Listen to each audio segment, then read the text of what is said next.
to rise and say the Pledge of Allegiance. Well, if everybody else sings off. Pledge allegiance to the flag of the United States of America and to the republic for which it stands, one nation, under God, indivisible, with liberty and justice for all.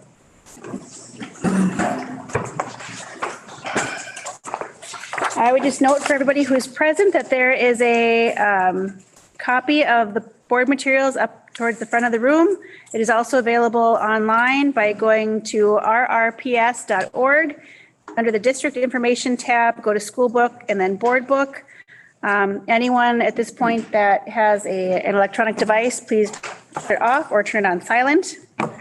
And at this time, I will conduct a roll call, but it looks like everyone is present in person tonight. But he's not online. He's just. No. Director Yuhan? Here. Director Schoberg? Here. Director Anderson? Here. Director Sorkin? Here. Director Lotiger? Here. Director Addy? Here. Director Reardon? Here. And Director Sundquist is here. The only one that we are missing tonight is Director Tamaro. Agenda item number 2 is approval of the agenda. I'll make a motion to approve the agenda as presented. Is there a second? I'll second. There's a motion by Director Reardon and a second by Director Addy. Any discussion? All those in favor signify by saying aye. Aye. Opposed, same sign. Motion, yes. Oh, yeah, I will. Sorry. Motion carries unanimously. I would note, I forgot, we were going to move Kraus Anderson's presentation up to after the consent agenda. At this agenda, item number 3 is recognition of visitors and visitor input. I note that we have some people who have wanted to speak on agenda items. And so I believe that we can start with Ms. Catherine Disterhoft. Okay. Someone's walking in. Oh. And then we have, well, I can come back to her. I'll come back to her. There was also a Mr. Tom Walton who wanted to speak regarding policy revisions. Hello, my name is Tom Walton from my bluff. I went to the policy committee meeting this past week. I didn't hear a lot, but I did read their recommendations. As to that, the 30-minute time limit, arguable, that's the point. But there is one recommendation in there about a formal request form that I object to. I don't like filling out forms to begin with, and that just leaves itself open to potential for censorship in my mind as to what is allowed and what is not. So I object to that. Well, we thank you for your input, Mr. Walton, and acknowledge that. There was one other item on the unfinished business. That you wanted to address with the board? Yes. Okay. On a meeting on the 10th, I asked that the staff letter of June 2020 be referred to the Personnel Committee. Is the board going to take any action on that? And you were at the meeting on April 10th? May 10th. May 10th? I don't believe so at this time. I wasn't at the meeting. So I don't recall what the June 2020 letter would have been. But I sent a copy to all board members. It was a letter sent by staff members regarding like harassment policy things. oh, okay. Then I believe that our policy committee may have already looked at that, but I'll make a note of that and I'll look into it further, just so I have a good understanding of where things are at.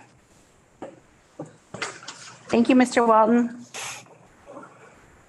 And then we also had a Mr. Harold Kokel who wanted to speak regarding demolition. And I believe that Mr. Kokel is on Zoom. Thank you very much for allowing me to speak a few words here. Most of you don't know me for sure. I was born and raised in Evelyn, attended Franklin School, junior high, and so forth, Evelyn Junior College, and University of Minnesota. I have a master's degree in metallurgical engineering. I began working for U.S. Steel at Mintech, and then had other transfers that took me around to Pittsburgh, and then with Inland Steel in East Chicago, Indiana, and which brought me up to Menorca via ArcelorMittal. And in both companies, I had worked a number of places around the world. So I worked more than 50 years in the iron mining industry, all in R&D capacity. So we were generally advising and troubleshooting and so forth. U.S. Steel decayed downward, and ArcelorMittal expanded upward. So it was a good career. I am now retired. Yeah, I was disappointed to hear a few weeks ago that these buildings were going to be demolished. Like, I think all of them at one time or another will be demolished. But my proposal has to do with, I guess, diversification a little bit. I had written to Mayor Vlasolovich about diversifying, because other mining areas are, of course, facing the same dilemma. And so my concept that I wanted to introduce is kind of out of the box here, I guess, but it's to establish a four-year university in Evelyn, utilizing the existing buildings so you can avoid some infrastructure costs starting up. There's a report out, you probably have seen it, immigrants and Minnesota workforce came out of University of Minnesota, and they're proposing that immigrants need to be considered in education and so forth. My experience with immigrants is largely from Europe and China and India and Iran and so forth, and I've worked with a lot of them, and I think there's a potential there for a lot of students to come in, a lot of professors to come in. Many professors and so on are foreign born. So that's the proposal, four-year university. And I don't see any conflicts. I've looked into a lot of things, how close it is to UMD. Well, there's other colleges that are as close around the state even. So I feel very strongly about that. In order to go forward, what I would request is that the current demolition be suspended for 1 year. And during that time, I would start an effort to find the right people and so forth to study the university issue and make the proper proposals, feasibility studies, and so forth. So it would be done by May of 2022. And this might, provide some hardship on Kraus Anderson. However, they would then be moving to the next phase sooner if they go ahead with the demolition. So anyhow, that's my proposal. I hope you would consider it. I can provide a lot of detail, more maybe a written document and so forth, if you so wish. Thank you. Thank you, Mr. Kokel, for your input. Unfortunately, the board has moved to where it is right now, and we've got to stick with our timelines and our budget. We're not so concerned about a hardship on Kraus Anderson, but we're concerned about what we are doing and able to do for the citizens and the students of Virginia and Evelyn Gilbert. So I appreciate your time for giving us your opinion, and I thank you. We also had a Mr. Roger Kachiver that wanted to speak regarding policy revisions. Are you Mr. Kachiver? Yes. Now is your time to let the board know what you think about the policy revisions. Did you want to give some input? Oh, that was just my question was on the agenda. I didn't know what was proposed to be on the agenda as far as the ethics. the policy, there was 3 minutes. And it was in red. And I looked at the other, the ethics, and there was nothing. So I don't know, what are we just going to go through the ethics one point by point? Yep. No proposed changes or anything on the ethics, just a good opportunity for the board to review our ethics policy. Yes. And I know Kerry Fogle. He's the real deal. And we're getting a lot of federal money up here, whereas like foreign money coming to like Polymet and up in Ely or Grand Rapids. It's all investments from foreign governments. So I think in coming from St. Paul, it's like living in another country. But that's the future, is going to be foreign money coming in to finance our economy. We're seeing that already. So I'm keep that in mind. Absolutely. Thank you for your input. And then Catherine Disterhoff wanted to talk regarding building development. Yes, so I am going to do this very quickly. I requested from Stacy and from superintendent, and they told me that I can only have the 2 minutes. I actually have a purchase agreement that I'd like the board to consider for the 2 properties, 401 and 402 Roosevelt Avenue. My proposed plan, I've already been working with a couple different developers, and I'm working to secure a legal agreement with them. As for meeting the different requirements that are needed, the project would be, the first floor would be either senior housing or affordable housing. The second floor would depending on, it would be affordable housing or luxury apartments. The third floor would be luxury apartments, targeting the Twin Cities and trying to boost tourism.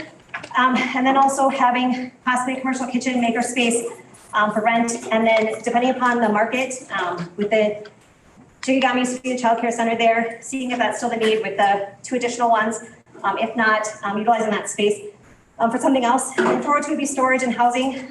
It would be a phased project. First would be listing the 401 at the historical registry. The second would be blueprints and design work. Both Jeff Carey and Noel have informed me that there are no blueprints for either of these properties, which makes it really hard working with the developer to do any design work to get any minimum tax value or a detailed timeline of implementation, because I need those blueprints in order to be able to do any design work. And getting blueprints and having to measure each of the different rooms in order to be able to do design work is what would be required.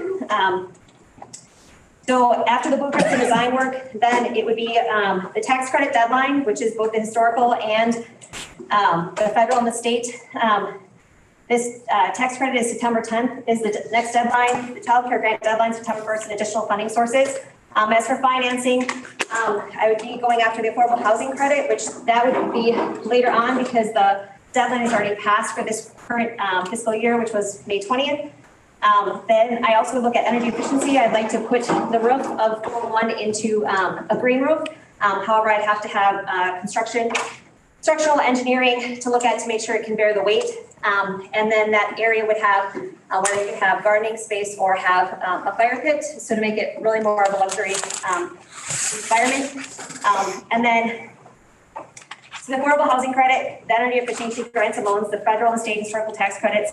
The federal and state historical tax credits are crucial for the project because it covers about 40% of the cost for the redevelopment. I have a call out to the IRRB to see what kind of additional help that they have, as well as I have a call out to the Northland Foundation, as well as a call out to the Minnesota Department of Employment and Economic Development, excuse me. And so that's kind of where all the funding would happen. I have contingencies based on the finance. With the different, with looking into the different financing and the economic feasibility, you need those tax credits and the low interest loans in order to make a project feasible due to Evelyn has a declining population, and so that's why the senior housing is more of a target in affordable housing to be able to pay for the different parts of the project. And there's some flexibility, but again, without having those blueprints, it's hard to know how many apartments based on it. The estimate is 1.19 per square foot for cost for rental properties, whether it's a 1-bedroom or 2-bedroom apartment. And so that's kind of what I'm looking at. And again, the timeline for the start of the improvement depends upon getting the different tax credits fundings. And I have the experience, I've written grants and I've written RFPs. And like I said, I'm partnering with development companies to get that aspect and their expertise to make sure that it's a successful, viable project. Well, I thank you for your input, Ms. Disterhoft.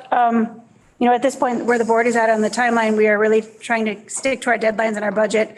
So, and I would like to say that the listing has only been for 115 days.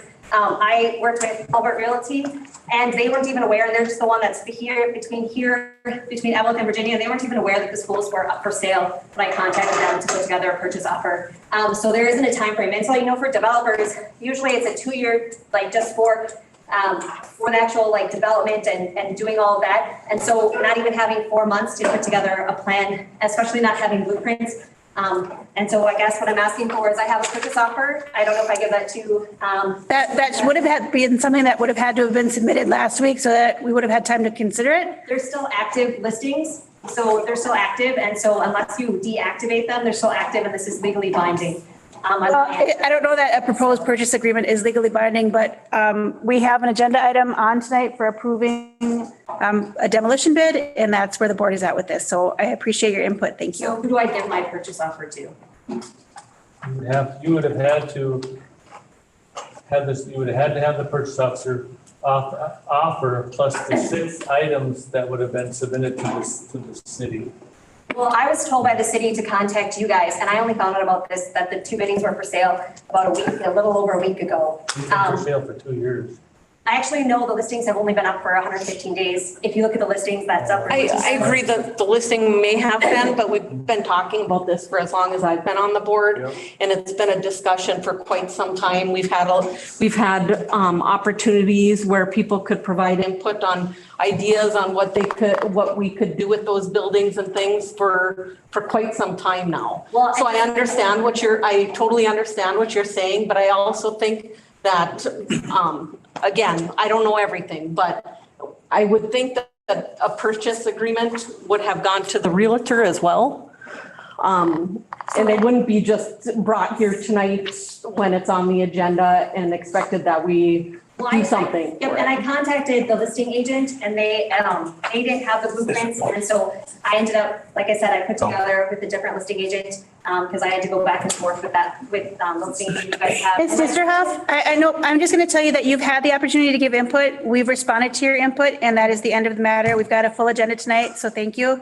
If you want to give the purchase agreement to Ms. Lampa, you can do that, but we will not be considering it at tonight's meeting. And I guess. Nope, your time to talk to the board is done. Ms. Disterhoff, you have lost your privilege of speaking to the board. You have overrun your minutes. Thank you. So who am I supposed to? Okay, that's. Item number 4 is the consent agenda. I would ask for a motion to accept the consent agenda as presented. So moved. Support. There's a motion by, was that Director Schoberg? Yes. Oh, I'm sorry. There was one correction that I needed to note that on 4.10, Susan Love was noted as a para, but she is actually a bus driver. So I guess a motion with that amendment. Amendment accepted. Okay, and then support by additional discussion. All those in favor signify by saying aye. Aye. Opposed, same sign. Motion carries 7-1. Director Sorkin, the nay. All right, and at this point, I am taking it upon myself to move Kraus Anderson up to the next item on our agenda.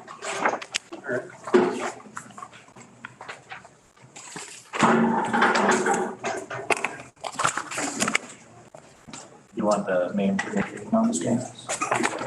Yeah. Okay.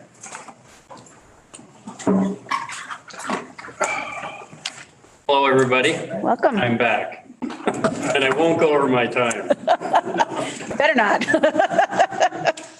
Just one thing tonight is out of all the buildings to demolish, there's only been 2 that we've been directed to move forward on. Just to refresh your memory. One is the Evelyn Old Junior High is what it's called. And then the manual arts building. So those are the only 2 that because you were diligently working with other entities on possible sales and other uses of the buildings. So based on that, we have nothing to update you on Manual Arts at this time, but we do have the bids that were brought in for the old junior high, which that is now up on the board.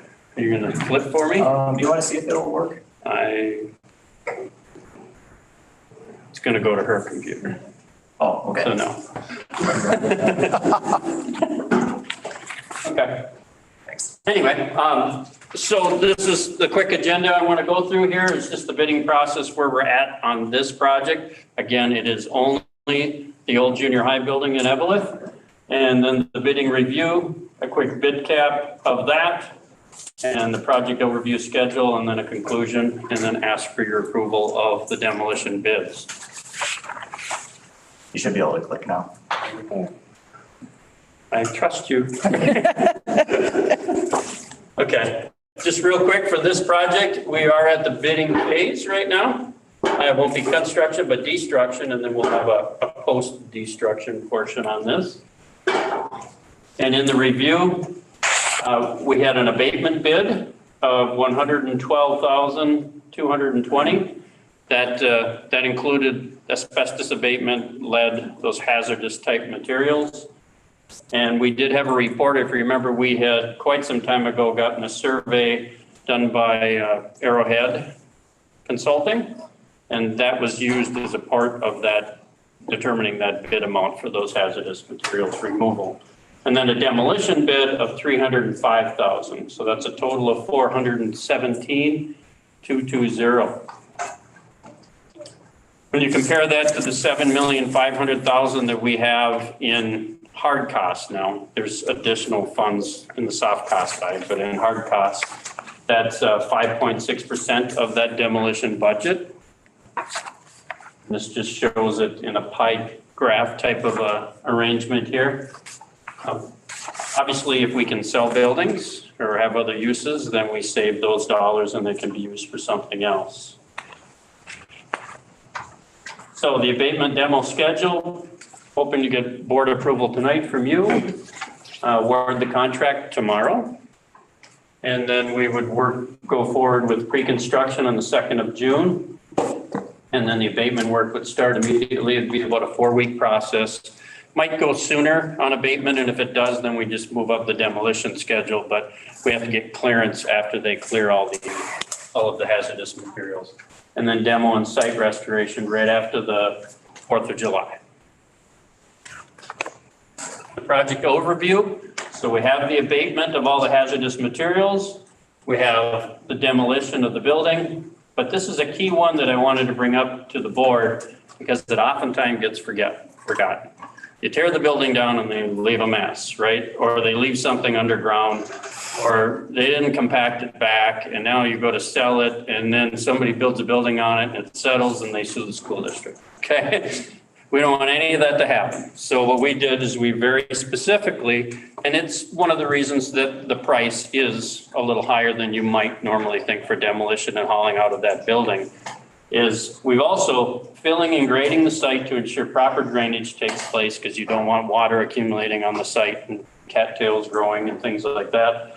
And then also make it build ready. So we will do some testing. It is a part of the demolition price to have compaction tests taken each lift when they backfill. So they have to take it all the way down to the last footing that's the deepest in the ground, take all that out and get rid of it, put good material back in, bring it up in lifts, in compaction all the way to the top, and then have it slope so it'll drain. So it's a very sellable site at that point. Any questions on that at all? None. So just real quick, orient you here. This is the Evelyn High School over here and the new gym, and then up Franklin. This is the old junior high, if you're not familiar with it, exactly where it is, and then the manual arts. So these arrows depict what the grades will be. If you go out there and walk that site, you'll see that this is a little higher area. This is a basketball, a blacktop bituminous type area for basketball. So that will get cut at a continuous slope from this sidewalk. So the city's sidewalk up here will not be touched. All the way around, the city sidewalks will be left. We have to match those grades. So we're going to grade from that sidewalk to the toe of the slope down here, not all the way to the sidewalks. If you walk over there, you will see as you walk down the sidewalk that there's like a pretty steep grade and then a gradual grade. We're going to go to where that break is. And that is also, they will run a fence all the way around the site, so we don't have any safety issues. They will run silt fence on 3 sides here because that's the downhill side of this, so sediment doesn't go out into the streets. And then they will grade it accordingly. We told them they had to take out all of the site concrete that's inside of those city sidewalks, so all 3 of those areas. And they have to replace this access point because it's almost destroyed now, and it will definitely be destroyed when all the trucks fall out of there. So we want that done. Everything else gets preserved outside of that red line. And we have 1 tree that we have to get rid of, and it's right up in here because when we regrade that basketball court there, that tree will get ruined. So we're going to try to keep all the trees down in here. I'm not saying that one won't get damaged along the way, but we've told them they have to try to preserve all the trees they can. So any questions on the scope itself? A little more than just demolition. So in conclusion, we'd like to ask for your approval to move forward with those 2 bids. Pat, I do have a question. The bid is 417, and we saw how that related to the overall construction or the demolition budget. Yeah. What were we anticipating for this particular structure? We had, I have to look back at what we brought you when we did all the budgets for these, but we were at about $500,000 is what we were thinking with the site restoration. Okay, so it's For just the demolition, it was significantly less than that, but after we looked at the site, yeah. so just under what we had budgeted for. Now, the issue that we have is if you extrapolate that out over all the buildings and all the square footage, there was always an intent that some of these buildings would be sold or passed on. Right. Or handed off. So if we were to demolish every building in all the three campuses, we're going to be tight on funds if we go at this rate. Right. My recollection is the 7.5 million was spent without demolishing the football field, the new gym in Evelyn, and the vast majority of the Gilbert buildings. Right. Yeah. And then whatever we could do in addition to that. There was discussions at one time about the new gym at Evelyn. Maybe the city would want it. All those discussions are still ongoing. So kind of referencing your earlier discussions here. So these 2 buildings are the ones that you've, as I said, are the ones that. Any other questions? Pat, what's happening at this point in time with anything that's inside that building? Everything that's loose inside of the building, the district is going to remove. And Mr. Carey could give you an update on that if you'd like. Yeah, we're, most of what's in there, there's a picture, there's a couple desks and a table that we're pulling out for auction, but other than that, all of it's going in the garbage. It's literally trash. So with this bid, if we're doing that, couldn't that or shouldn't that be up to the person who gets the demo bid to throw things? That was part of they understood when they bid the project that we were going to clear all the loose stuff out. That was our responsibility in the proposal? And that was covered at the pre-bid meeting to make sure you don't have double ups, right? If somebody thought they had to remove that. And as soon as we made that announcement, then we walked the building. Mr. Carey was there as well. We walked through with all the bidders. I've seen the dumpster outside there. That's why I asked outside the building. But then one of the proposals we had earlier that were deemed not viable, let's see, Alicia Rogers and Robert something or. Dr. Sorkin, are we going back to the? I'm asking about what was left in there. So are all of these things on this list we have removed all of these things? I mean, there's a whole list. Sounds like that has been asked and answered. Jeff, are you familiar with this list of all of the stuff on the proposal? And I just ran across this lately that, was this some of the stuff you removed that was usable? Some of it looks real usable, and I wondered about salvage. We've talked about that before. Pardon me? Where did that list come from? This is on the back of a proposal, an addendum to one of the purchase offers we had, Alicia Rogers and Robert something or other. I'm just wondering about all the stuff they said when they walked through on March 11th. And these were the things that they had, Attached to the building though? 'Cause it No, was no. attached to the building. kitchen, tools, kitchen stainless steel counters, roofs, ladders, clocks, sharpeners. I can probably clarify that. Yeah, go ahead. So what we did is, Familiar with this, I again, think. before we walked through, we made it very clear that anything that was loose was going to be removed by the district, and anything that was attached, that the district highly encourages that they try to salvage that, but that they had the salvage rights. So before we did that walkthrough, that was made clear. I don't know if that answers your question. Kind of, but what did we do with all of these things that these people saw when they walked through on March 11th is what I'm wondering. Like I said, there is a small room off to the side that we have stuff that we salvage that we'll put in an auction, but a lot of the stuff that they're talking about, like clocks, and we don't have any use for that, and it's. Organ, piano bench, clocks, tables, desks, I mean, aquarium, there's all kinds of things that they saw that day. I'm just wondering where they went to and if we should, They're still in there, the piano's in there. okay? It's rotten to, and we have tried selling them I'm just wondering. in the last 5 years and nobody wants them. The organ doesn't work. I mean, it's garbage. Well, I'm just saying, there's a list of things. What are we going to do with them? What did we do with them? We've had auctions with do bid before, and I just wondered, this looks like a pretty big list of stuff that was still in there. It's really not a very big list of stuff. It's, Oh. most of the stuff in there is garbage. Okay. Do we have a motion? I'll make a motion. Motion by Director Yuhan to approve the bids. Support. Support by Director Schoberg. Any additional discussion? I have one question. I was wondering how the timing of this demolition coincides with our agreement with the city of Evelyn.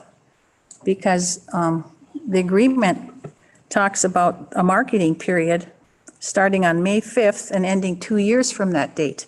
And that they amended that agreement to include currently vacant and occupied buildings and land. And so now here it is. I think we just heard they've been on the market for 4 months or something. A lot longer than 4 months. I can promise you that. And I guess one of my concerns as the director, But they've been a lot longer than 4 months. my concerns, Polly, is that you don't listen to our district officials. We've got Mr. Carey and we've got the rest of the board saying what the facts are, and you continue to believe people that are attaching lists to purchase agreements that we have no verification that what they saw is actually what they put on the list. And then someone who comes to us at the 11th hour with information that isn't even in writing to present to the board. I'm just asking you to trust your district officials. I'm just asking how would we reconcile our agreement with the city about a marking period? And He's not here asking about a marketing period. We're here to talk about the abatement and the bids, and now we're going to vote on it. We had a 2-year. Any other discussion? We had a 2-year. All those in favor signify by saying aye. Aye. Opposed, same sign. Motion carries 7-1 with Director Sorkin opposed. Thank you. Thank you. Under reports, we have the Roosevelt Elementary Principal, Dan Johnson. Thanks, Madam Chair, members of the board. I'm going to set my computer. For some reason on Mondays, the printer doesn't let me print anything Mondays. Normally I would show up in my shirt and tie, but I wanted to show off our t-shirts. Nice, we coordinated tonight. PSA bought these t-shirts for us for a couple weeks ago, and I think it was a week ago last Thursday, all of our students and staff wore them on the same day, and kids were getting them signed, so it was really kind of a nice little coming together with the Wolverine pride and all that stuff at Roosevelt. That was a fun day. The last 3 weeks have been very busy with MCA testing. Thank goodness those ended on the 21st. We were able to get the majority of our in-person students tested with the MCA testing. There was a few that missed it because of quarantine. And 24 of our remote learners were able to come in and test, and 51 decided to be exempt from the testing this year. So the rule was, if you were a remote learner, if you wanted to do MCA testing, you had to come in the building to do that. But the state allowed those individuals to be exempt. Lots of activities at Roosevelt over the last couple weeks here and coming up. Last Friday, our sixth grade went to the Edge Water Park for their end of the year celebration. Next Wednesday at 10:30, they'll have their sixth grade graduation in the auditorium in the high school. Last Friday, our fifth grade went to the school forest for most of the day. They finished up some science projects out there. It was extremely warm and buggy, but it was a fun day for them. Today, our fourth grade went to the Vista Fleet in Duluth, so we sent them on their way with, and no kidding, winter jackets and hats and gloves, because it was about 40 degrees at the harbor today. And we came back for the last 45 minutes and it's 75. It looked really odd. We had kids hanging outside the school with winter jackets on and winter hats, but what do you do? Love that Minnesota weather. We have our field days this year. In the past, I know we did like a track and field day, but since the track was demolished at the miners, we're just doing a field day for a couple hours. Tomorrow we have our third and fourth grade. The field between Parkview and Mesabi College will have various stations where kids will participate, some activities, have their lunch over there. So the third and fourth will be tomorrow, and fifth and sixth will be on Thursday. And tomorrow looks like a really nice day for that. So. Third grade goes on the Vista Fleet this Friday, so we're hoping for, it was pretty foggy too, so they didn't get to see a whole lot. And a lot of the kids came back with their sea legs a little bit because the boat was pretty rocky today, but hopefully Friday's a little bit smoother for our third grade. And the school patrol goes to Silver Bay on Friday up in that adventure park up there with the zip lines and all that fun stuff. Summer school is getting really, really close. I just checked the numbers today. We have 174 going on the Virginia side and 95 on the Evelyn Gilbert side. So that's a total of 269 students. There's lots of moving parts putting a summer school program together. So we want to thank everybody who's involved in that. So it'll be here before we know it. At Roosevelt, the teachers and staff are starting to look very closely at the materials and items we have in our classrooms. And I'll be honest with you, we have a lot of stuff. And we know a year from now, we have to be ready to move. So they're already starting that process of kind of going through and starting to look at things that we can either sell or things that we can pack up. Like some of the old textbooks, there's a market out there for some of that stuff. And just stuff that we just kind of collected. We don't want to make that. We don't want to move those items if we don't have to. So teachers are on board with that. I think we have a really good, strong plan for next year to give them some time during the school year to start getting that stuff ready. And I'll finish with, we want to thank the board this year. I know there's a lot of decisions you had to make this year. And we want to thank you for all your support. And we are sure hoping that next fall is a normal start to the school year for sure. So thank you. It will. Thank you. Guaranteed. Yeah. That in writing. Thank you for rolling with everything this year. Agenda item 5.2, a business manager update from Spencer Oni. Good Welcome, evening, Board. Spencer. Hello. Can you all hear me all right? Yes. Okay, I think Mike's going to help me and get the presentation up on the screen. I think everybody's got it also in their packet. So tonight, just going to go over some updated information for our preliminary budget. We brought this to the board a couple of months ago now with the information we knew at that time. Tonight, going to give a little bit of updated information that we know. And then the plan is to bring the normal annual budget presentation to the board during the first June board meeting so that you can approve it at the second board meeting in June. Give you a couple weeks to look at it and ask any questions and then do a final approval at the end of June. So today, kind of the things that we know are changing. It's looking like the basic aid formula is going to be a 1%. That is not done yet down in St. Paul, but that's the latest that I've heard, that kind of think about a 1% increase to aid. So that's going to help. The numbers I have in green is the updates that I'm bringing today. All the other numbers are the same from what we showed you a couple of months ago. So that'll bring in about another 170,000, that 1%. So that's going to help us there. keeping the contract settlement at about $1 million. We haven't changed that. All the contracts are still in the middle of being negotiated. So that I'm assuming will flow over into the next fiscal year. So our initial working deficit is about $1.8 million. If you go down a little bit more, Mike, thank you. So then the biggest revenue change we know right now, we had an estimate for ESSER 2 federal dollars at 2.3 million back a couple of months ago. The actual number that came in was about 1.9, almost 2 million. So a little bit less revenue from that source. We haven't had any updated pupil units yet. We're still hoping we'll have more in the fall, but right now we're still working on that same estimate that we did a couple months ago. Expenditure changes. I know the administration looked, and there's possibility for another 2 FTE teacher reduction. We'll look at class sizes in just a second on the next page, but you'll see where that came from. That's about 170,000 savings. The facility committee met and deemed that we should probably get 3 new buses instead of the 2 that were originally part of the budget. That'd be about another 80,000 to get another bus. And then there's curriculum costs this year. They're looking at, or for next year, looking at the reading curriculum. That's one of the bigger costs, that and math.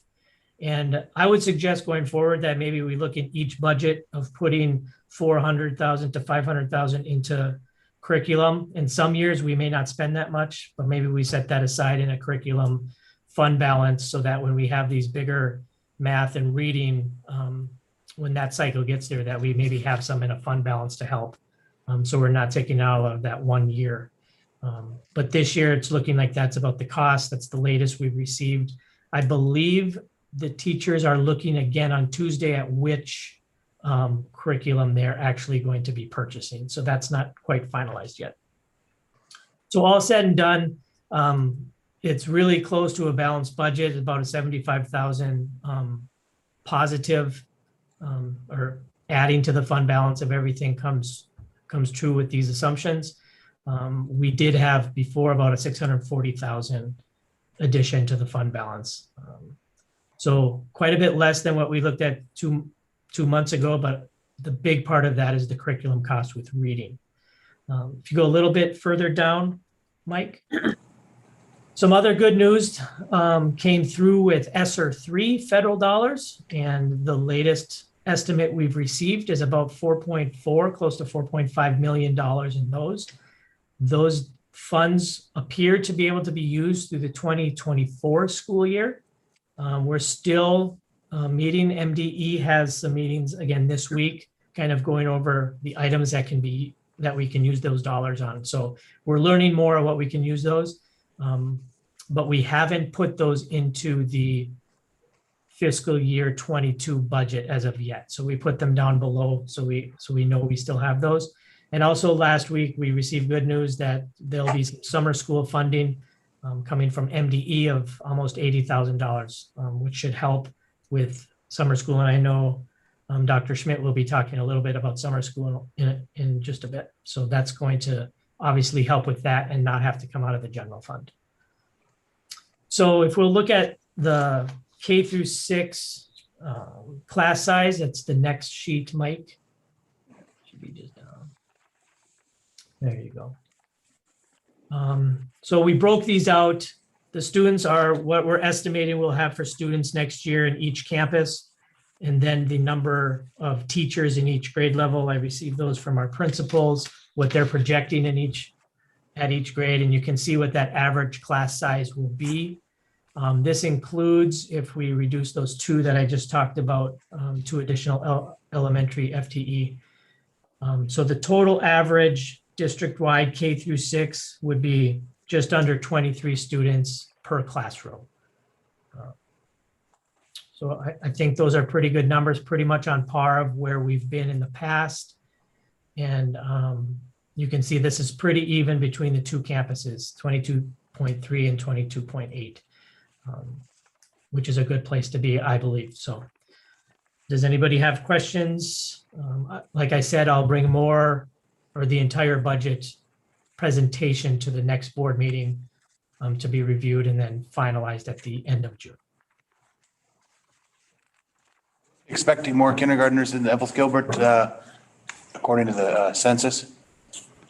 Isn't that? The last numbers I received from the principal was about that number. We're obviously hoping. I think we always see more come in a little bit later than what we have signed up as of today. And I'm assuming that maybe even more because of COVID, maybe people aren't coming in to get their kids signed up, but we're hoping that we have more than that. But at this point, that's the number we have.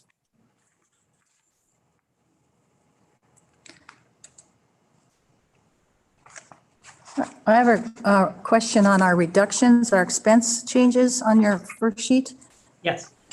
These are position cuts. Maybe it's more of a question for Noel. Has the board taken action on any of these cuts yet? And No, the board has not acted on any of these cuts. when will we act on these? Coming to you probably the next board meeting and the board meeting after that. So you have not acted on these cuts. So, but you're sure that we'll be making these cuts? We will be recommending these cuts to you, yes. I see a couple from retirement from classroom teachers and retirements from maintenance staff. Does this mean that you're not recommending that we replace any of those retirements? That is correct. Do any of these people know at this point in time that they're going to be cut? They might be able to figure it out from this chart here.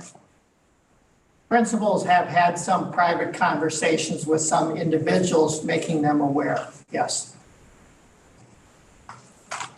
Were those discussed in the budget committee or the personnel committee about recommending certain cuts and not replacing others from retirement and the attrition thing of it? Or is this just an administrative recommendation? The finance committee did meet and talk about it, and they will also meet another time before your next full school board meeting. But it's the board that will decide whether we replace or whether we, okay, replace or don't replace. Okay. Any other questions? Thank you, Spencer. Thanks, Ben. Thanks, Spencer. Agenda item 5.3 is from our superintendent. I'm going to briefly talk a little bit more about one thing Spencer just finished talking about the budget. Then I'll talk about the real reason I'm up here, which is summer school. On the budget, the biggest reason we gave you now this is all tentative and preliminary, on the staff sizes, the elementary class sizes, we're specifically giving those to you. And because in my role, I hear every once in a while that somebody's taking advantage of somebody else. Virginia is taking advantage of Evelyn Gilbert. Evelyn Gilbert is taking advantage of Virginia. Somebody's getting a better deal over somebody else. I hear both sides. So on the class sizes, we're specifically giving it to show, so from a call it statistical math point of view, nobody is taking advantage of anybody. The elementary class sizes are remarkably flat across no matter which elementary building you're in. They are so close and they are so tight. In fact, when you do the whole averages together, it's only 0.5, half a student difference in the whole, all the elementary kids put together. That is not a huge deal. And I'm giving this because I'm sure you're going to be hearing things about people saying, well, why are the class sizes so low over in building XYZ? And why are they so high over in building ABC? You now know that that is not true. The average class sizes are almost identical. All right, enough on that. Summer school, Dan kind of stole a little bit of my thunder, but that's okay. We like it when the principals steal the thunder. You do have 269 kids registered for summer school. This is about 1 out of 10 kids. So this is not a small program. Bob Boss has been really good to work with on transportation. We'll have transportation for the kids who need transportation to and back summer school. So we're trying to remove any possible reason that a kid or parent may come with as far as why their kid may not attend summer school. We will feed them. So when kids come to summer school, they will have something to eat. The main things we'll be working on are three things. And you've heard me say this before, but summer school is new for this area. Math difficulties, kids who struggle in math.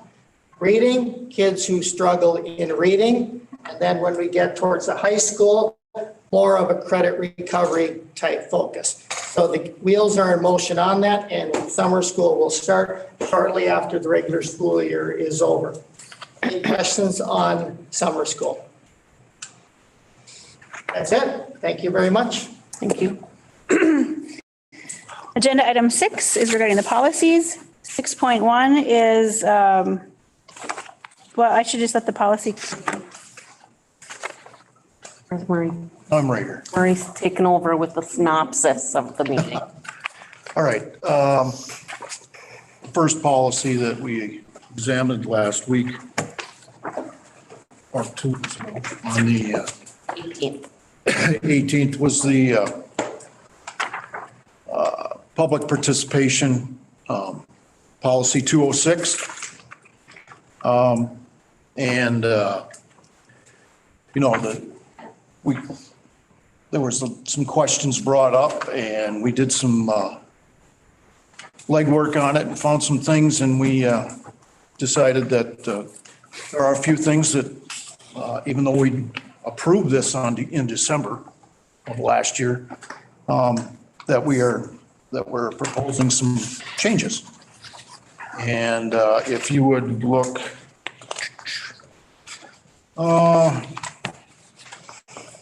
I believe it's page 4. Yes. And I'll kind of walk through this for you. Agenda items, procedure on agenda items. Persons wishing to have a subject discussed at a public school board meeting are encouraged to notify the superintendent's office in advance of the school board meeting.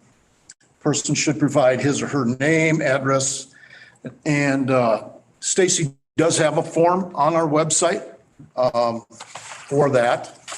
And that is for agenda items. All right. And that would go down to number 2, primarily the last part of that sentence where it's identify the subject and identify the agenda item. And I said I did some legwork. I went through there's 35 page 4. I went through 35 schools that are relatively the same size as us, our student population throughout the state. And every one of them has a form to speak on agenda items before coming to the board. Okay, so that was number one of the things that we looked at. So we are making sure that the public knows that they have to fill out a form if they want to address us. Then we wanted to reiterate that only speakers recognized by the chair be allowed to speak. Comments by others are out of order. Individuals who interfere, you know, that you're not supposed to do that. And you get called on the carpet for that. The school board chair would recognize one speaker for a large group or a group of people. So that is one of the things on number 3, A3. A4, where is that? Right there. A4, the school board will allow a maximum 3 minutes speaking time for an individual or spokesperson for a group during visitor input. And this is our recommendation. I'm sure there'll be some discussion on it. But again, when I talked to MSBA today, they said that they believe that that is the correct thing to do, to put a time limit on it. Number 5, so you can see in red that the 3 minutes per person. One of the things that we have said before was 2 minutes, 3 minutes. Ms. Sorkin brought up the problem of some people getting more time than not. I believe that if we say 3 minutes, we should hold the people to it. And that, again, rests upon our chair's shoulders. Sorry. But I think he's been doing a wonderful job in keeping Yes. it. Very definitely, as far as I'm concerned. Number 5, if you look at number 5, after where it says involved data privacy concerns, we have to be cognizant of the fact that we cannot let that happen, whether it be a board member, whether it be a public speaker. Then I think the next one was complaints. If you go to B where it says complaints, when they come to the board, if they wish to speak, we, how do I say this? We would hope that the board chair, president, and future would just basically follow chain of command.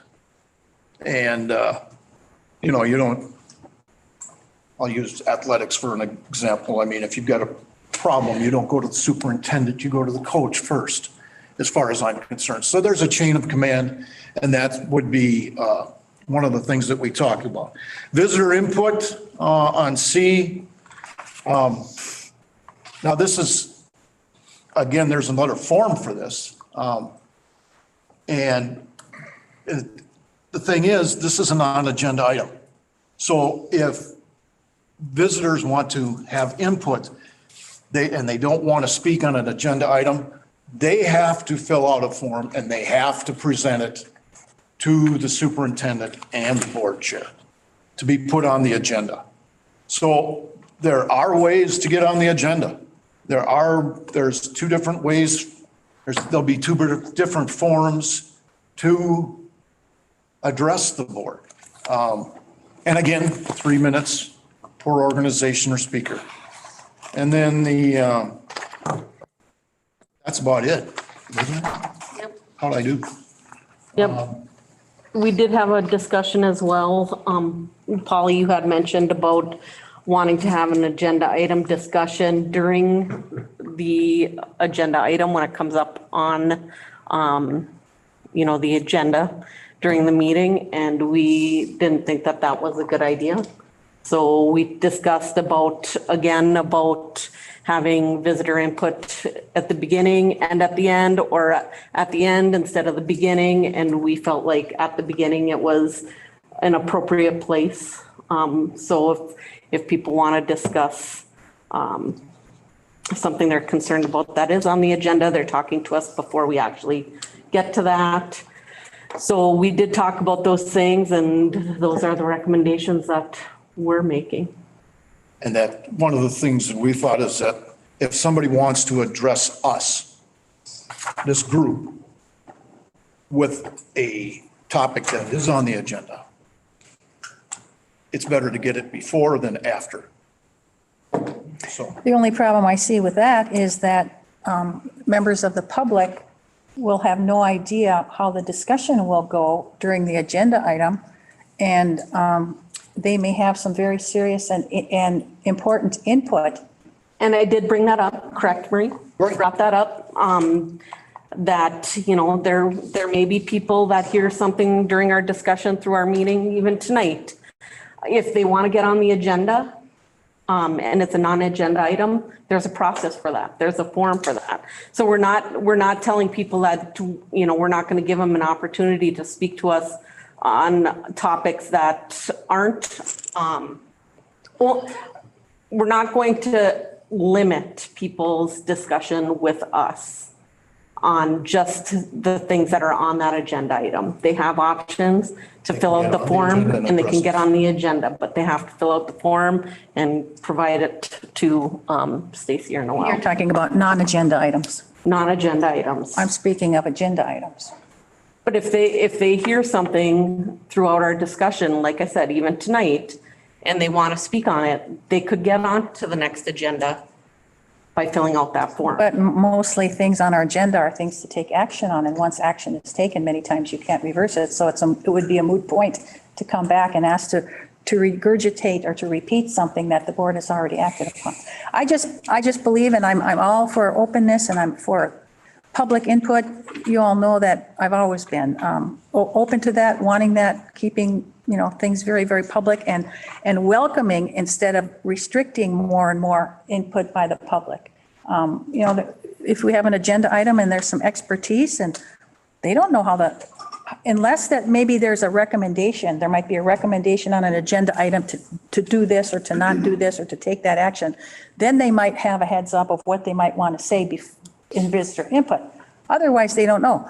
I just heard Mr. Kachiver say, well, the next policy, he just said, I don't know what you're going to be talking about. Mr. Kachiver did call me today and we had a discussion about how the board was going to proceed with this today. Well, what he said, I didn't hear that conversation. So what I'm saying now. I'm telling you, he did call me today. We had a phone conversation. I explained that we were going to take action on the first agenda item and not on the second. And I think he was just bringing that point before the board now so that the board knew what he wanted to speak on. But anybody in the public has all of our information, whether they want to email or call us to give us some input beforehand and say, hey, this is on the agenda item. I'm not sure what the board is doing, why this is on here. What do can you let me in on this? We're all available. The agenda comes out 4 days before the meeting. We're trying to find that balance between doing the work of the board and getting the input from the public, but we can't have the public input hindering the work of the board. And it seems that that's what this policy is looking to strike that balance for us. Well, I don't see it as hindering the board. And there's a difference between, like, say, if I were just a member of the public and I came to speak under visitor input, I may have had a conversation with you before and asked you some questions, but that's different than public input, what you might want to say, what your suggestions might be, what your ideas might be. So just because, you might have conversations outside of a board meeting, that's totally different. And so for an example, I used Mr. Kachiver's example. He said, Code of Ethics is on the agenda, but if I wanted to give input, I don't know what the discussion is going to be. How could I give input? A couple of meetings ago, I asked a question. We had one piece of paper to take action on, and I asked Noel, I said, I don't know anything about what this is about. There was no little explanation on the agenda or even any, whatever. At least on our previous boards, the superintendent on an agenda item or somebody would say, here's on the agenda, here's a little bit of background, here's why it's on the agenda, here's the proposed action. Brandy, you've been on boards. Well, and that's on you. If you've got questions about agenda items, that's on you to contact Noel or myself before the meeting. We went through this in that these questions and these comments be made in public. So members of the public, maybe they had some comment. So that's a perfect example of why. But what we're trying to do is we're trying to make sure that they can address the agenda items. And then if it's not on the agenda, we're trying to identify that there's a process that they can follow to address us. I totally agree with the process about non-agenda items. I totally agree. But agenda items, again, I think any board chair worth his or her salt knows how to keep decorum, knows how to handle a meeting. And if things during an agenda item, I'm promoting speaking during an agenda item too. I'm not saying that you haven't. No, I'm saying a chair who has the qualities of being a chair knows how to. Other than this chair, present company excluded. We've had this discussion many, many, many times, and the consensus of the board is not to have visitor input during agenda items. I mean, that just can. You know what? I know I'm in the minority here, but the committee had a meeting and now it's to be discussed at the board. I want to reiterate whether it fails or not, and I know it's going to. This is the discussion period, so don't just cut me off to say, we've had this, this is how we feel. Well, you say, we've talked about this and we've talked about it. I wanted to say it once again, just like. Any further discussion? I have a discussion item that, the previous Evelyn Gilbert policy on this 3 minutes, we had 5 minutes. But this is what the board's recommendation. Recommending, but. This is what, no, Exactly. this is what we're recommending. Right, and that's why I The want board to has discuss. to- That's exactly what I'm trying to say. I am proposing that it be 5 minutes, okay? See now? No, nothing confrontational here. We're in the discussion period. My belief is that it should be 5 minutes. 5 minutes isn't a very long time. I watch many council meetings on the internet and board meetings, and people who have 2 or 3 minutes, they're speaking so fast, they're reading off a paper, you can't even understand what they're trying to say. Are you making their message. I would make a motion to change it to 5 minutes, just purely and simply. That's really not too much to ask. Any support? To amend it. Got a motion, any support? Any support? Motion fails for lack of support. Do I have a motion to accept the policy as presented and revised? So moved, Reardon. Support. And motion by Reardon, support by Anderson. Any further discussion? All those in favor signify by saying aye. Aye. Opposed, same sign. No. Motion carries 7-1 with Director Sorkin the nay. And then we wanted to run through agenda item 6.2. Yep. The Code of Ethics. That's Code of Ethics, yep. And works for my eyes better if I have it on my screen here and I can enlarge it for my old eyes. No, It might have actually, the rest of us on the big screen. Thank you. yes, thank you. So since we were reviewing policies, we felt it was a good opportunity again to review the Code of Ethics. So for that reason, I am going to go through the whole thing. So bear with me as I read. Okay, so policy 209, Code of Ethics. Purpose. The purpose of this policy is to assist the individual school board member in understanding his or her role as part of the school board and in recognizing the contribution that each member must make to develop an effective and responsible school board. 2, general statement of policy. Each school board member shall follow the Code of Ethics stated in this policy. A, as a member of the school board, I will 1, attend school board meetings. 2, come to the meetings prepared for discussion on the agenda items. 3, listen to the opinions and views of others, including but not limited to other school board members, administration, staff, students, and community members. 4, vote my conscience after informed discussion, unless I abstain because a conflict of interest exists. 5, support the decision of the school board, even if my position concerning the issue was different. 6, recognize the integrity of my predecessors and associates and appreciate their work. 7, be primarily motivated by a desire to provide the best possible education for the students of my school district. 8, inform myself about the proper duties and functions of a school board member. B, in performing the proper functions of a school board member, I will 1, focus on education policy as much as possible. 2, remember my responsibility is to set policy, not to implement policy.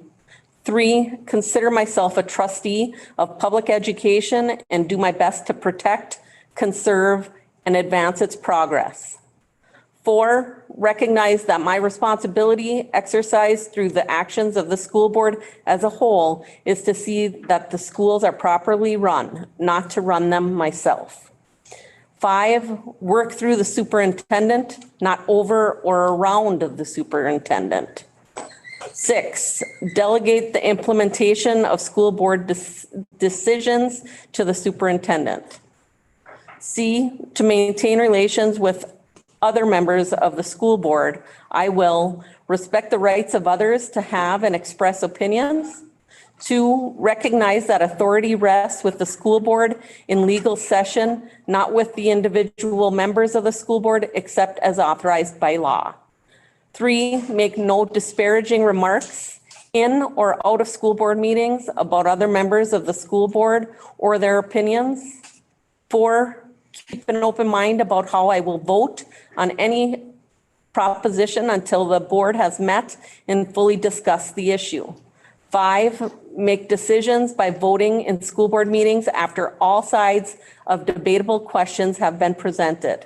6, insist that committees be appointed to serve only in an advisory capacity to the school board. D, in meeting my responsibilities to my community, I will attempt to appraise and plan for both the present and future educational needs of the school district and community. 2, attempt to obtain adequate financial support for the school district's programs. 3, insist that business transactions of the school district be ethical and open. 4, strive to uphold my responsibilities and accountability to the taxpayers in my school district.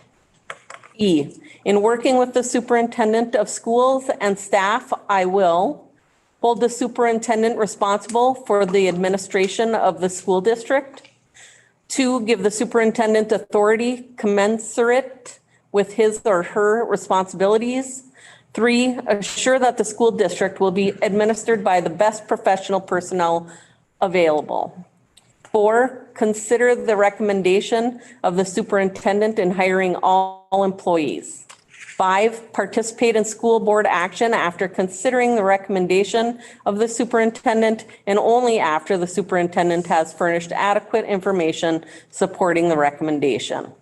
6, insist the superintendent keep the school board adequately informed at all times. 7, offer the superintendent counsel and advice.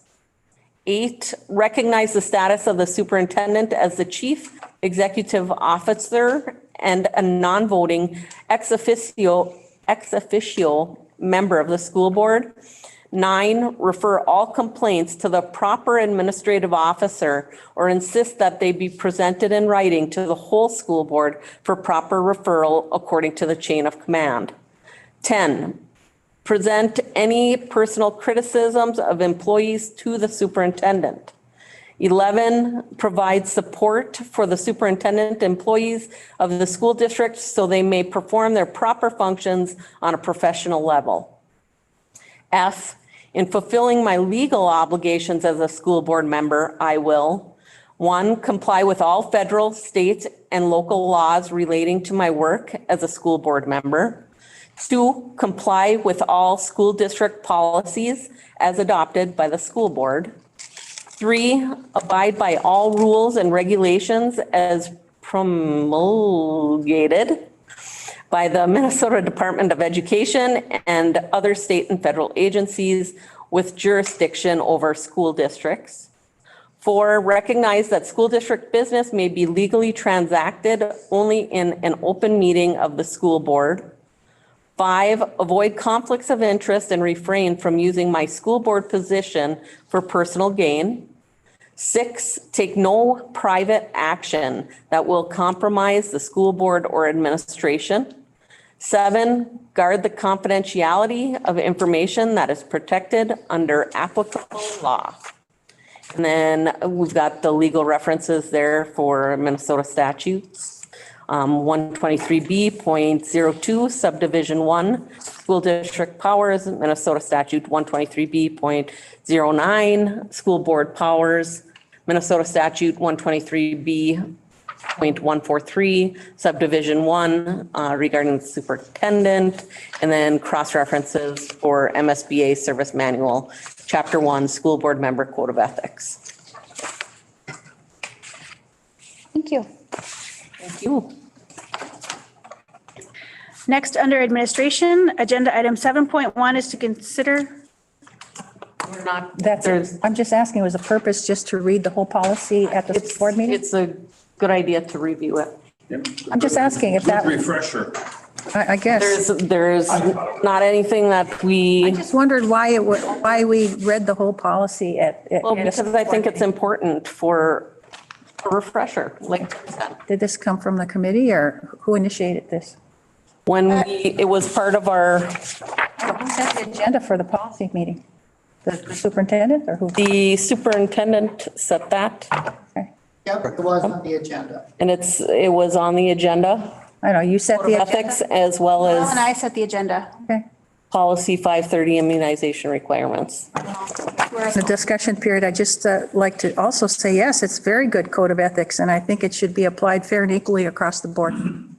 Agreed. Agreed. Agreed. And what can we do if somebody continually doesn't follow the code of ethics? Isn't that a matter of opinion? I mean, I just, It's not. no, The board's got legal action it can take. I think that it needs to be applied fair and equally across the board. Agenda item 7.1 is to consider the approval of sale of goods agreement between Nebco Sports LLC and Rock Ridge School District. And I bet that's why JoJo's been hanging out. uh-oh. Oh, Oh, that's Willie. oh, I guessed wrong. I'm hiding back here. I'm so quiet. You're never that quiet for this long. Oh. My elementary school teachers would say, no way, he just walked in. He could never be that quiet. Yeah. My high school, all my college, all my friends. Okay, well, anyways. They were right, too. They were right. Stacey, if you don't mind, can I run through a couple fundraising notes before we get right to that? Or Absolutely. Yep, sure. Thank you. I want to thank everybody in the consent agenda tonight for their donations. Just a couple notes. We've completed our locker room in honor of Frank Fabish from his family and friends. A special thank you to Todd and Leslie Fabish, Grantor, Peggy Fabish, and Mark Fabish and their friends. Thanks to the Evelyn Gilbert Swim Boosters as we work to gain support for a video scoreboard in the Rock Ridge Aquatic Center. They gave a nice $1,000 tonight, so thank you very much. Heads up, watch the website. Stacey, if you can, Lampa, if you can give an update. We were working on posting that podcast today, right? Yes. So at some point we can send that out, but there's if I don't say so myself, a neat podcast that Brian Redens and I did. Everybody locally says Redens, they pronounce it Redens. That's why I do that. That we did, and you might enjoy it, and we're going to get it out on our social media, and I think it's kind of a fun 11 minutes, so hopefully if you get a chance, you'll enjoy that. An update, I can't remember if I talked about this, so please, I apologize. An anonymous donor has offered to match the, if the classes from Gilbert High School, classes of 84, 85, and 86, if they can raise $10,000 for our Rock Ridge Rising Fund, this anonymous donor will double that and add $20,000 to the donation for a total of $30,000. So if any of you are friends with anybody from the classes of 84, 85, and 86 from Gilbert, please help spread the word. Send them my way for any questions. And I'll answer those. I think this is a great deal, and I super appreciate that anonymous donation to double it up and get it up to $30,000. So again, the Buccaneers from 84, 85, and 86, let's see if we can get this done. Now I'm ready for the scoreboard. Oh, sorry, Bill. Wait, Director Addy, you fall into one of those classes? I do fall, my wife falls into 85. Just asking. Done. There you go. 30 grand is done. Good catch, guys. Nice. You didn't even rehearse that. That's nice of you, Bill. And now, Stacey, if you want to go right back to the script, go ahead. Let's go right back to 7.1. Did you have anything to say about the agreement for the sale of goods? I do. I want to give a very special thank you to our immediate donors in this project for their incredible donations to allow us these major scoreboard purchases. These scoreboards that you're approving tonight are 100% funded by donations.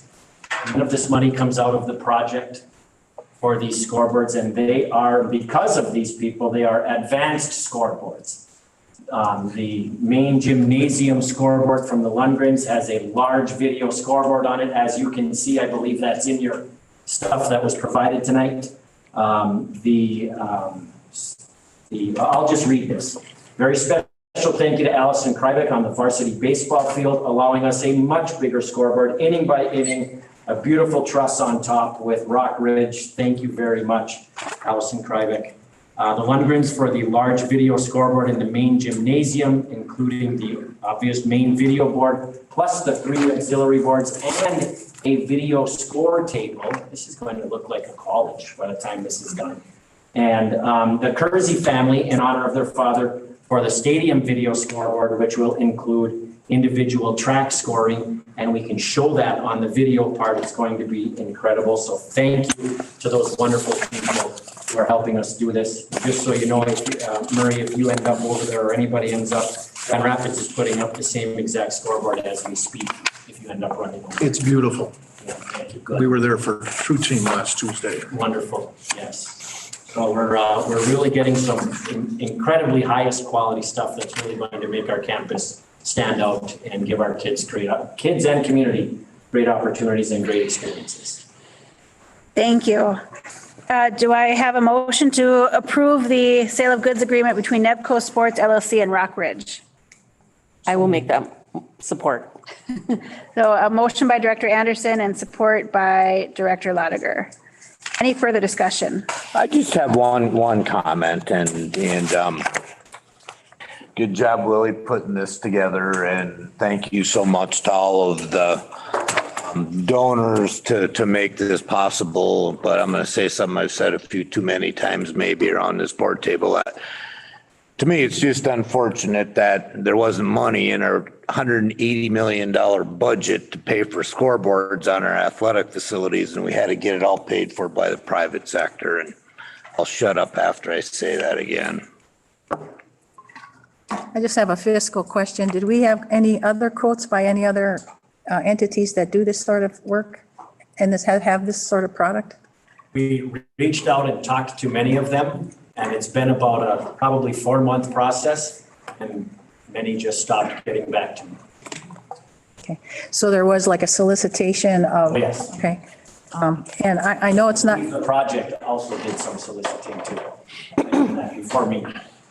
I know you said it was all from donations, but I'm just wondering, a question that I don't know the answer to, but I'll ask it.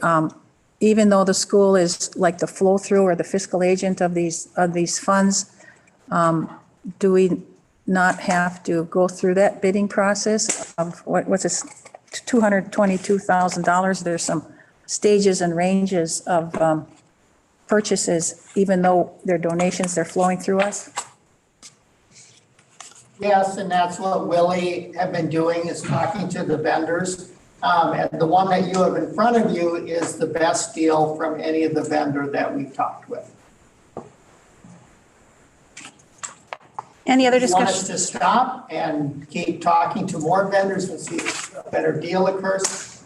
We do not believe you're going to get a better deal.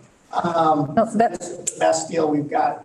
No, that wasn't the issue. I mean, this is not an issue, but that was not the point. It's like having to go out for quotes or bids and quotes, go through that process. And if we just solicited, that's a whole different statutory process. You can solicit at a certain amount, and then you have to go for quotes and bids and so forth. I just wondered if this amount of money falls under that. I think that the money is gone through the Rockridge Rising campaign, that if they made the recommendations to buy this, they would then give the money to the school would buy the product and then install the product, like we did in Evelyn Gilbert with the scoreboard. The money was raised by the boosters, and Jeff, you know the process. It was the money, the booster says, we want this scoreboard, the school bought it, and then it became property of the school. That wasn't my concern, and that brings up another point. This does not include installation costs, so would that be coming out of donations too? Yes, the plan is yes for that to come out of donations. I just want to make sure we go through the proper process fiscally as far as purchases and statute about competitive bidding laws, that's all. Any other discussion? All those in favor signify by saying aye. Aye. Opposed, same sign. Motion is unanimously passed. 7.2 is to consider the approval facilities use agreement between City of Evelyn and the school district. And this now is JoJo. Good evening, everyone. I will be very quick. So last, I believe it was maybe Wednesday or Thursday, Noelle and I met with the City of Evelyn. We met with Jackie, the city administrator, and Jerry, the director of public works. We sat down and took a look at the proposed facility use agreement for the Hippodrome. The current 4-year, which I believe you probably have all these in your packet, expires in roughly 1 month on June 30th. So as you can see in that one page, I believe you'd have the one page in front of you, it's titled HIP School District Negotiations, I believe.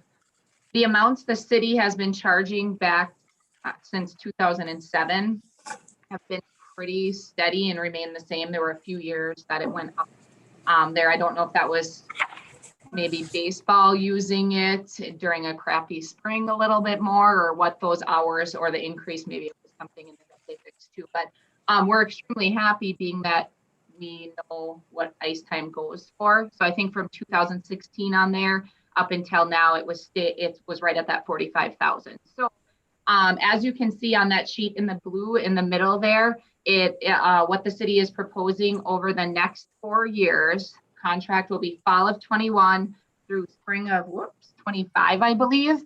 And it goes up just with a $1,000 increase per year over those 4 years. So I guess what we would be asking is looking at the city's proposal.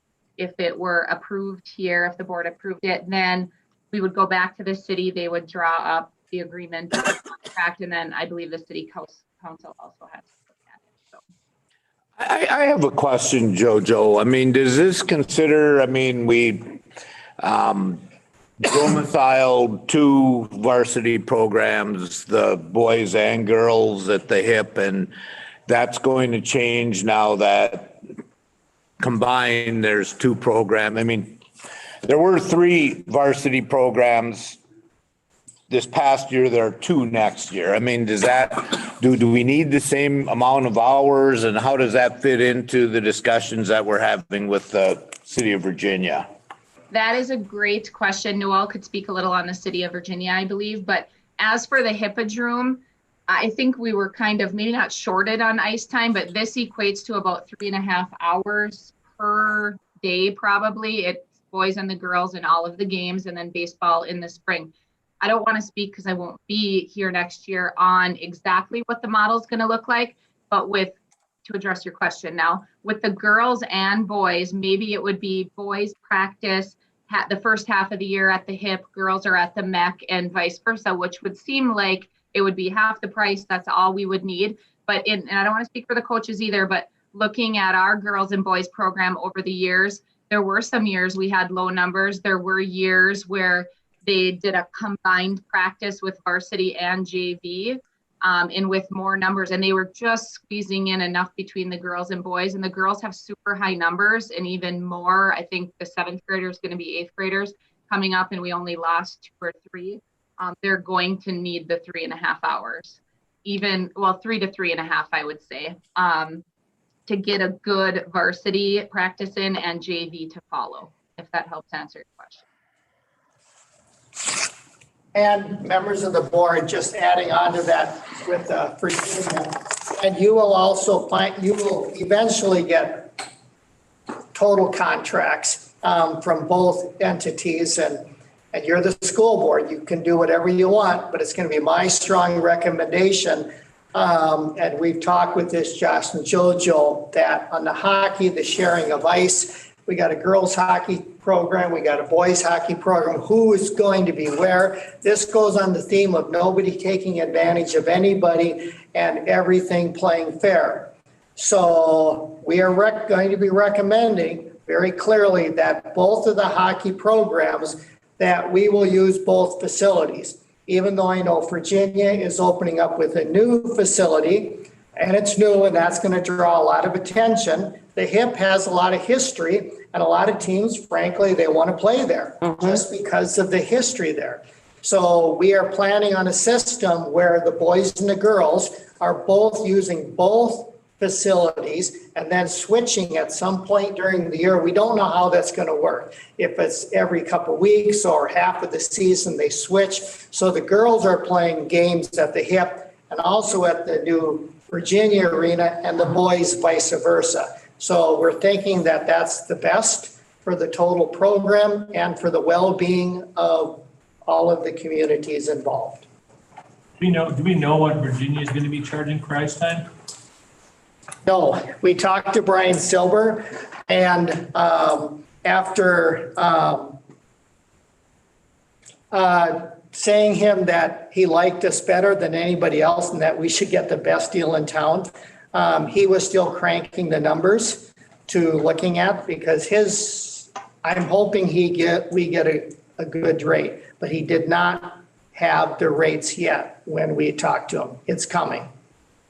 And we're going to be competitive, I hope, with the HIP. I certainly hope so, Bill, because it's not going to fly in the public opinion if the rates are dramatically different between the two entities. And then I'm just wondering if it might be prudent just to wait and see until we nail it down with both of them and to make sure that it's something commensurate. Excellent, Matt. You don't need to vote on anything tonight. We just need to know, just to give you a heads up, that we've talked to them, and I wanted JoJo here before she wasn't here, because she has history about this. So it's coming back to this, at this point, it's just an FYI. Excellent. But I know this is a hot topic and a lot of people are following it. Thank you. Matt, I just want to add that there were quite a few years where the boys hockey did pick up some ice. And I think for a few years, it might have even been free. I don't want to speak out of turn, but they were over at Hoyt Lakes as well because they needed more ice. So I don't think it's unreasonable that we need the same. Yep. Matt, I agree with you. Wait and see and do a compare and contrast and apples to apples. Although it did say on the agenda, consider approval of the agreement, just like the sale of goods agreement. I have a question. JoJo, you or anybody in the athletic department or anybody here? So I don't know a lot about sports, but isn't there like a home court or home ice advantage? And if we're going to be switching, like Noel said, in fairness, boys and girls hockey, and when should we switch it? Even just practicing on that home ice, and if you switch it in the middle of the year, what about that? You know, can you work that into the scenario too? It's still going to be a home rink. You're going to have your home fans. You're going to have your home fans at both rinks. I don't think there's going to be any difference. And it is no different in the arrangement now with girls playing games over in White Lakes and games in Virginia and games in Evelyn, and the boys playing games in Evelyn and games in White Lakes. I mean, granted, there'll be fewer games everywhere because, I mean, on the boys' end. You're talking about home games? I'm talking about our home game ice advantage, because you're practiced on that ice and the home games. And if you're switching the home ice for home games, I'm just wondering. Boys probably had their best win of the year in White Lakes this year. I know it's been discussed in the past about the home ice or home court advantage, and I just wanted maybe to think about that too, throw it in the mix. Right, that's all. All right, so we won't take action on that tonight. We'll wait until we get the numbers from Virginia. Thank you, JoJo. Thanks, JoJo. You're welcome. Stacy, do you think? See you later. See you, JoJo. Like in the future. Hi, Brandy. We're talking about how the programs are going to run, like with JoJo, I mean, how they're going to, when they're going to switch, at what part, if we start having, being the hockey's combined now, if we start having that discussion now, so when hockey starts again, then we're going to know when they're going to be playing at the hip and when the switch is going to take, I don't know that that's a board topic that the board needs to iron out. So that Josh and JoJo are working on that. Yeah. Am I allowed to speak? Sure. Yeah. I'm sorry. I think, Bill, what will happen is once we do have a boys hockey coach and staff in place, it will be their job to meet with the girls and they'll do what is best for the students. Whether that's every 2 weeks going back and forth, because I know the MEC is gonna have a number of locker rooms. I don't know which ones will be available, or they're gonna have to carry their gear back and forth, or if they'll have a permanent locker room at both places. So there's lots of factors involved. And I know one board member has heard from many different sources many times that the games, like we just heard from Noel, that it's going to be a split. And I assume it's going to be a fairly even split. Thank you, Josh. Jojo. Oh, yep, Josh and I. No, are you just can add in. We're just wrapping up the boys hockey schedule, and the girls is pretty much done already. So even if we have to tweak a few or move a few, I'm sure once we line them up, we'll have to exchange a few games. So we're not, so it's even in both arenas, I guess. So we'll get it all figured out, I promise. We trust you. All right. Thanks. Bye. So agenda item 7.3, we took care of already. Agenda item 7.4 is consider approval of the final recommendation of the elementary boundary line. Members of the school board, you received this report several school board meetings ago. Bob Voss has also been patiently waiting here. If you have any questions, you specifically want to ask him about the attendance boundaries. We went through a long process. We surveyed parents and community members. The consultants then took all the information and feedback, made a recommendation that you saw a month ago at a school board meeting. And now we are bringing it back to you and asking, do you want us to go with the recommendation from the report? We are okay with it. Bob Voss, I believe you're okay with the report, but I got to give Bob a lot of credit here because this is a Monday night. He's sitting here just in case you want a question or two. So at least one question. This is for your board discussion on what do you want to do about the attendance boundary line report. I thought we approved it. I'll make a motion that we accept the report as presented. Support. Motion by Reardon and support by Anderson. Any additional discussion or? Yeah.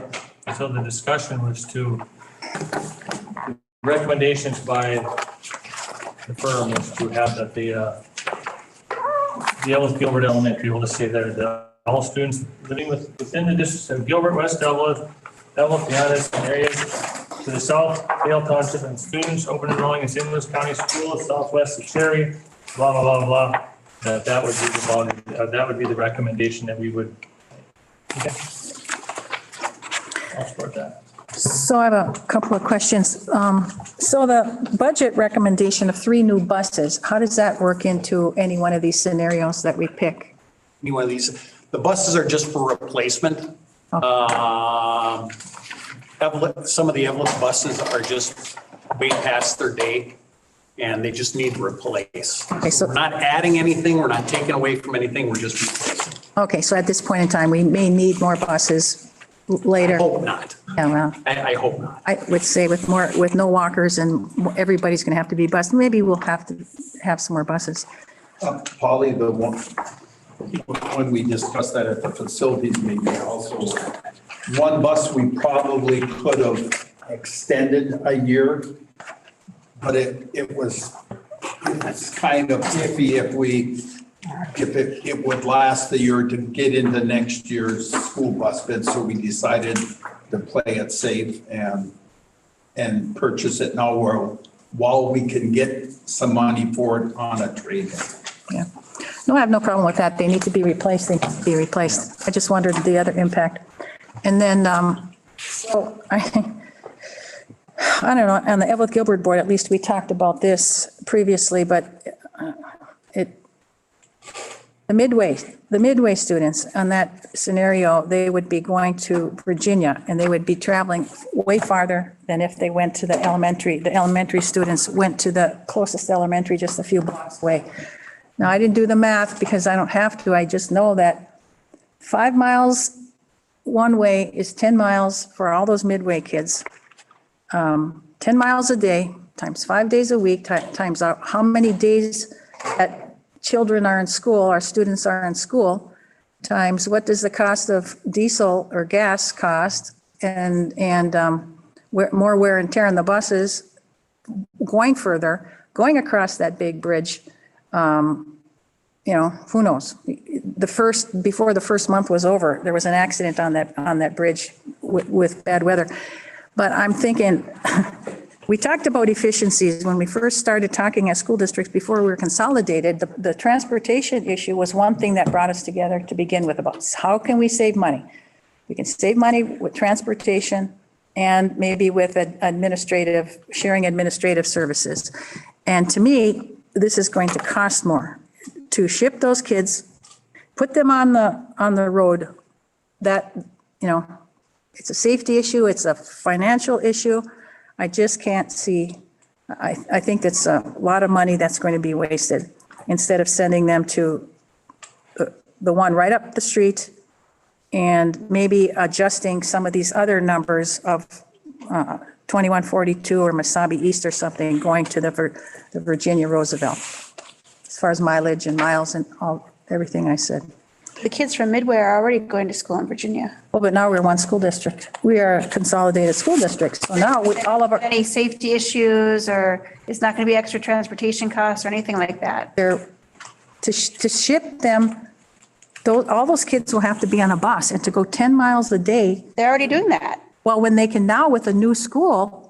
But there's not room for them at the new school. A few blocks away. There would be room if some of these other numbers were shifted. I understand your question. I just wanted to give my opinion.